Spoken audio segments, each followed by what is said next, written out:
With America's distaste for Hillary reaching record levels, making her the most unpopular Democratic nominee in American history, as ABC and Clinton cheerleader The Washington Post reported, among all adults, 56% now view Clinton unfavorably, up 6% points in 3 weeks, compared with 63% who say the same thing about Trump. Among registered voters, the two candidates have nearly identical unfavorable ratings. 59% for Clinton versus 60% for Trump. And those are the numbers given by the mainstream crack house media that support the Clinton machine. The Washington Post even added that if it weren't for Trump, in fact, Clinton would be the most unpopular major party presidential nominee in modern American history. Why is she so unpopular? It's simple. Most people hate being lied to, and Hillary's entire career is a series of lies in slow motion. Just a few of the zingers include statements like these when she said she never received nor sent any material that was marked classified on her private email server while Secretary of State. She said,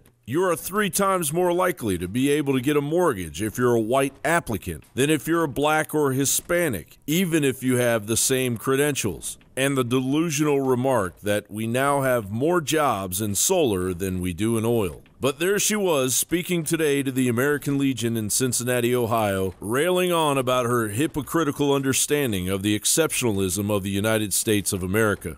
The United States is an exceptional nation. I believe we are still Lincoln's last, best hope of Earth. We're still Reagan's shining city on a hill. We're still Robert Kennedy's great, unselfish, compassionate country. And it's not just that we have the greatest military or that our economy is larger than any on Earth. It's also the strength of our values, the strength of the American people.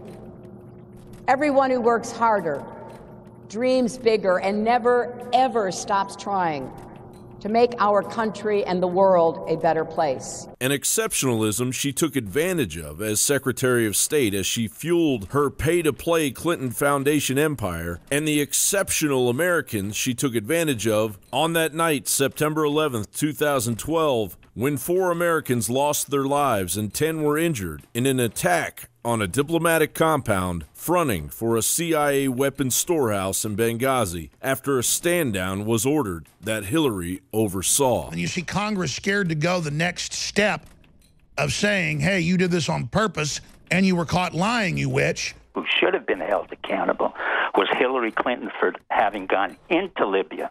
But Gowdy never discussed this issue, never went into the real problem of how she created a chaotic state and a terrorist state.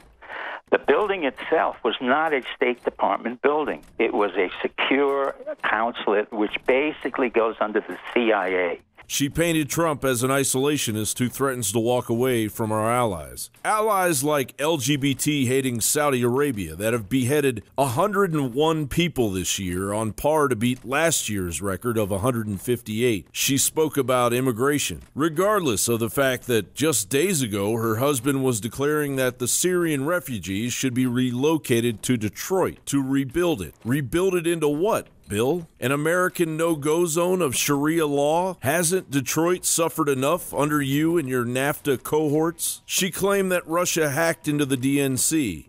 You've seen reports.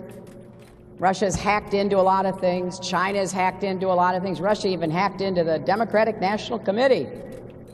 Maybe even some state election systems. Of course, this has yet to be proven, and for the most part has been disproven. I am deeply honored to have so many retired military leaders backing me, along with these Republican experts. Hillary is unpopular because she is simply difficult to even listen to if you have half a brain. Meanwhile, where was Donald Trump? Right where a modern presidential candidate should be, getting it done. John Bound for Infowars.com.